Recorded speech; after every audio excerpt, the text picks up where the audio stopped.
데우스 엑스 마키나, 라틴어입니다. 글자 그대로 풀이하면 기계 장치로 연극 무대에서 내려온 신이라는 뜻입니다. 고대 그리스 연극에서 종종 쓰이던 연출 기법입니다. 등장인물들의 갈등이 고조에 달해서 도무지 해결할 방법이 보이지 않을 때 무대 뒤에서 신의 모습을 한 기계 장치가 튀어나와서 모든 긴박한 문제를 단번에 해결하는 그런 기법을 말합니다. 예를 들자면 한 병사가 적군에게 포위되어서 절체절명의 위기에 처했을 때 갑자기 하늘로부터 벼락과 함께 등장한 신이 적군들을 완전히 괴멸하는 그런 식의 해결 방법입니다. 이런 초자연적인 절대자의 존재는 극작가에게는 참으로 편리하고 요긴할 수밖에 없습니다. 스토리 안에 갈등을 해결하기 위해서 고뇌할 필요도 없고 또 드라마틱한 반전을 위해서 치밀하게 극을 전개하지 않아도 됩니다. 일단 등장인물들을 계속해서 막장으로 몰아가면 되고 할 수 있는 대로 상황을 뒤틀기만 하면 됩니다. 왜냐하면 갈 때까지 가서 더 이상 갈 데가 없는 상황이 됐을 때에는 그냥 도르래를 당기기만 하면 되기 때문입니다. 그 다음에는 도르래에 매달려 등장한 신이 알아서 한 방에 해결해 줍니다. 이렇게 도르래에 매달린 신은 무대 뒤쪽에 있다가 연극의 갈등이 최고조에 이를 때 등장해서 갈등을 완전히 해결합니다. 그리고 연극은 끝이 납니다. 사실 이 데우스 엑스 마키나라는 이 기법 속에는 인간이 제 멋대로 초자연적인 절대자를 이용하고 싶은 욕망이 그 속에 숨어 있습니다. 우리가 살아가다 보면 골치 아픈 문제를 만날 때, 또 뭔가 뜻하는 것이 제대로 마음대로 되지 않을 때 그냥 기계장치만 돌리면 툭 튀어나와서 모든 것을 해결해주는 전지전능한 신이라고 하는 그 장치 얼마나 편리합니까? 때때로 많은 그리스도인들이 성경에 나타난 하나님을 이 데우스 엑스 마키나와 동일시하곤 합니다. 마치 요술 지팡이나 마술 램프처럼 내가 도움이 필요할 때면 언제든지 이용할 수 있는 편리한 도구처럼 생각을 합니다. 자식의 대학 입시나 또 사업의 성공을 위해서 언제든지 우리가 흔들고 문지르기만 하면 툭 튀어나와서 모든 것을 해결해주는 유용한 존재가 바로 하나님입니다. 그러나 과연 이런 하나님에 대한 생각이 과연 성경적일까? 여기서 하나님은 밧줄에 매달려 인간에게 조종당하는 꼭두각시로 전락을 하고 맙니다. 하나님은 인간의 욕망을 위해서 봉사하는 하위 존재로서 어둡고 컴컴한 무대 밖에 있다가 오로지 인간이 호출할 때만 나타나서 문제를 해결하는 심부름꾼이죠.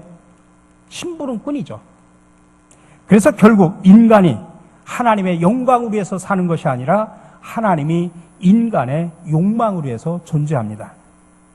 인간이 하나님의 뜻에 굴복하는 것이 아니라 하나님의 인간의 뜻에 굴복하고 순종합니다.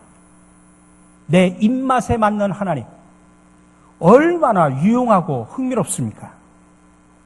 그러다 보니 도대체 누가 창조주인지 누가 피조물인지 알 수 없는 괴기한 현실이 되어버립니다. 이것이 바로 오늘날 우리가 가지고 있는 신앙의 민낯이 아닌지 이 시간 우리가 한번 깊이 고민해 볼 필요가 있습니다. 오늘은 십계명의 두 번째 제2계명입니다. 4절입니다. 너를 위하여 새긴 우상을 만들지 말고 또 위로 하늘에 있는 것이나 아래로 땅에 있는 것이나 땅 아래 물속에 있는 것에 어떤 형상도 만들지 말며, 여기서 새긴 우상으로 번역된 히브리어는 이 신으로 섬기려고 나무나 돈에 새겨 만든 그런 그림을 가리킵니다. 나중에는 쇠붙이를 녹여 만든 모양을 뜻하기도 합니다. 이 계명은 우상 제조를 금지합니다. 근데 이 우상 금지가 여호와의 형상화를 금지하는 것인지 아니면 이방신의 형상화를 금지하는 것인지 본문에는 명확하게 설명되어 있지 않습니다. 그러나 오늘날 대다수의 구약 성경학자들은 여호와 형상화를 금지하는 계명으로 그렇게 해석을 합니다. 왜 그러냐면 이방인 형상의 우상을 금지하는 내용을 이미 1계명 안에 포함되어 있기 때문에 그렇습니다. 그래서 2계명에서 굳이 1계명에 언급된 문제를 반복할 필요가 없기 때문입니다. 적어도 오늘 본문에서 말하고 있는 제2계명은 이스라엘 하나님 여호와의 형상화를 금지하는 것입니다. 그것은 출애굽기 20장 20절에도 나옵니다. 너희는 나를 비겨서 은으로나 금으로나 너희를 위하여 신상을 만들지 말라고 말하고 있습니다. 신명기 4장 15절 이하에도 나옵니다. 여호와께서 호렙산 불길 중에서 너희에게 말씀하시던 날에 너희가 어떤 형상도 보지 못하였은즉 너희는 깊이 삼가라. 그리하여 스스로 부패하여 자기를 위하여 어떤 형상대로든지 우상을 새겨 만들지 말라. 여호와의 형상화를 금지하는 부분이 여기에 나타납니다. 신의 산에서 나타난 여호와는 그분의 소리, 다시 말하면 말씀이었지 그분의 모습은 아니었습니다. 그래서 여호와 신앙은 귀로 듣고 믿는 귀의 종교이지 눈으로 보고 믿는 눈의 종교가 아닙니다. 이 계명은 4절에서 또 이렇게 명령을 합니다. 위로 하늘에 있는 것이나 아래로 땅에 있는 것이나 땅 아래 물속에 있는 것에 어떤 형상도 만들지 말라. 하늘과 땅과 물속이라고 하는 이 세 가지 범주는 그때 당시 인간들이 알고 있는 온 세상을 말합니다. 여호와 하나님은 온 우주 삼라 만상 그 어떤 형상으로도 만들어서는 안 된다는 사실을 강조하는 이야기입니다. 당시 고대 근동에서는 하늘과 땅과 물속에 있는 형상을 본떠서 자신들의 신상을 만들었습니다. 제1계명에 나타난 여호와 신앙의 배타성과 더불어서 제2계명에 나타난 여호와 형상화 금지는 종교사적으로 보면 정말 매우 특이한 현상입니다. 고대 근동의 어떤 종교도 유사한 예를 찾아볼 수 없는 이스라엘만의 독특한 그런 현상입니다.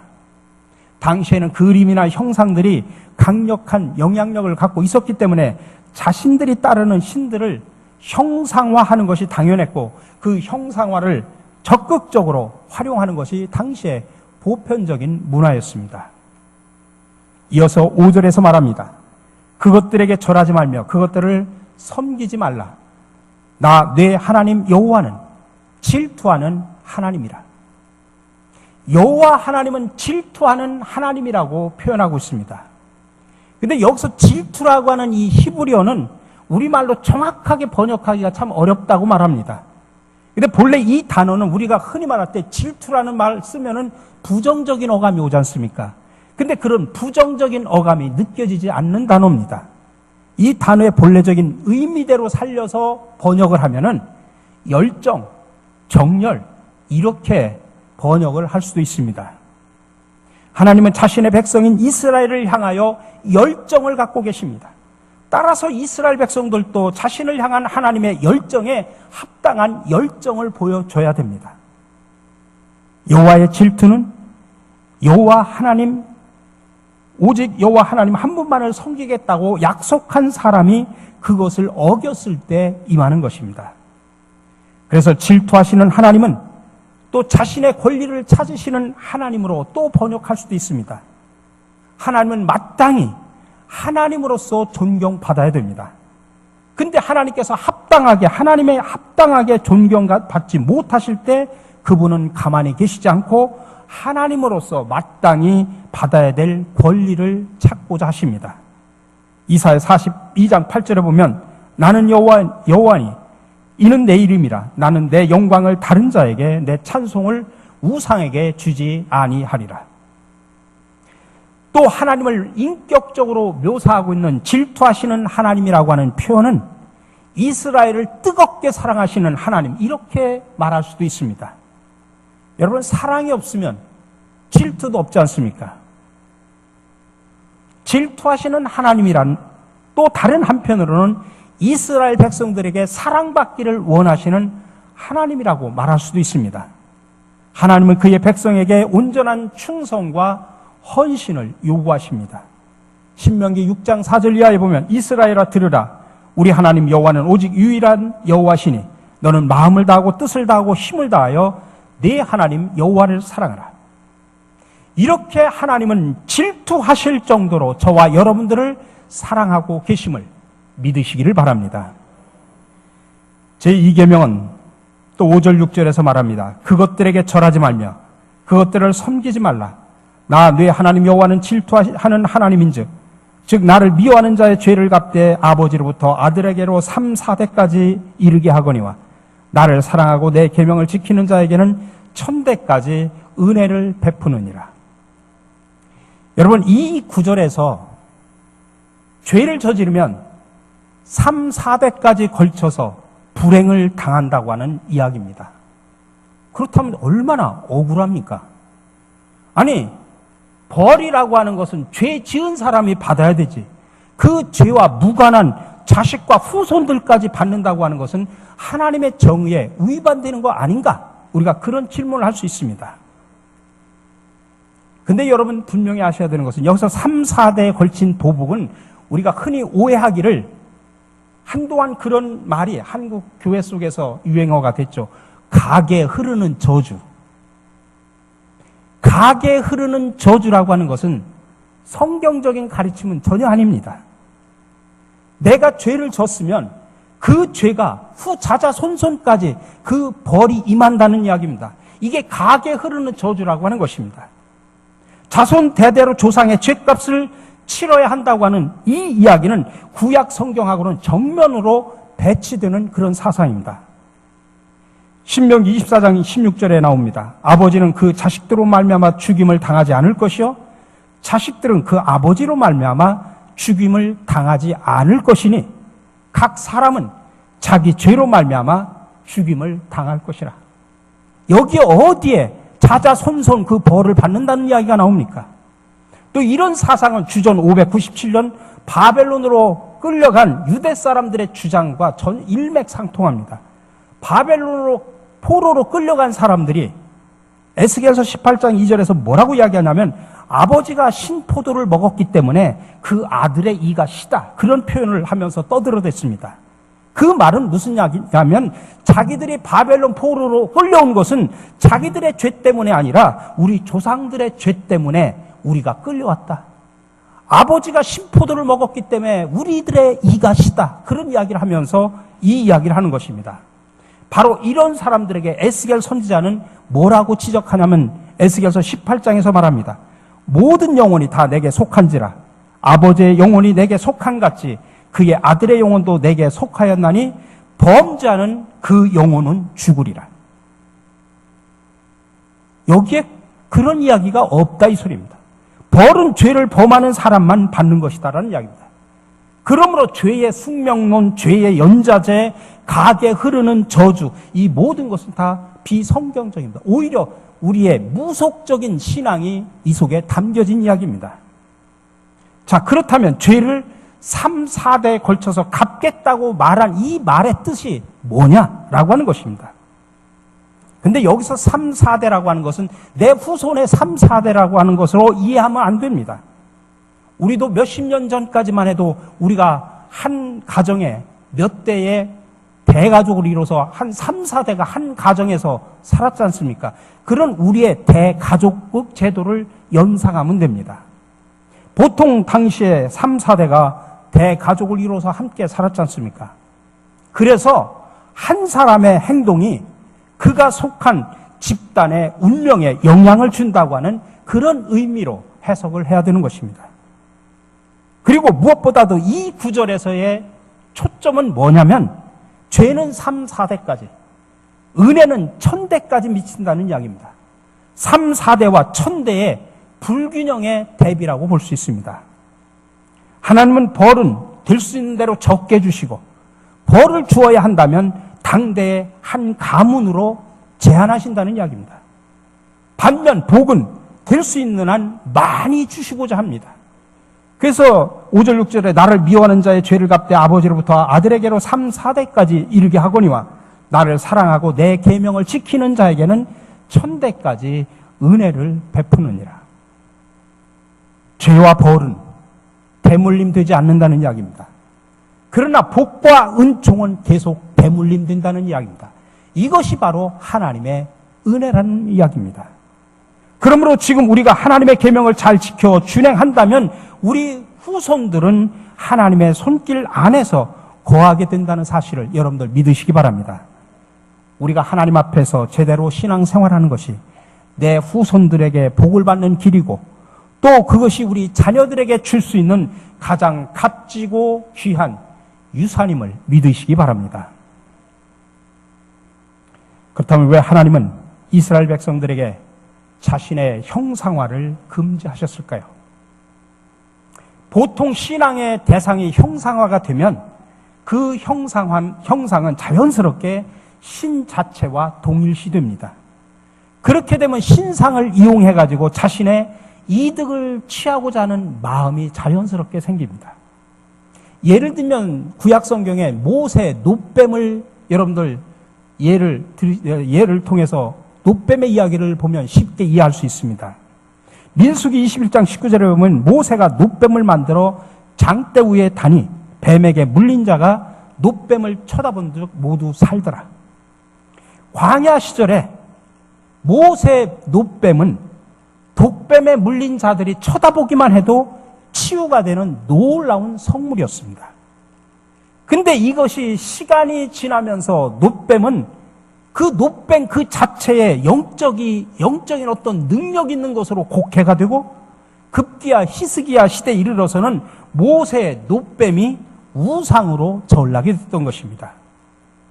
결국 히스기야 한때 하나님의 치료의 능력을 전하는 그런 은혜의 상징이었던 모세의 노뱀, 그거를 히스기야는 완전히 제거를 합니다. 열왕기하 18장 3절 4절에 보면 히스기야가 그의 조상 다윗의 모든 행위와 같이 여호와께서 보시기에 정직하게 행하여 그가 여러 산당들을 제거하며 주상들을 깨트리며 아세라 목상을 찍으며 모세가 만들었던 노뱀을 이스라엘 자손이 이때까지 향하여 분향함으로 그때는 우상으로 분향을 했다는 이야기입니다. 그것을 부수고 느두산이라 일컬었더라.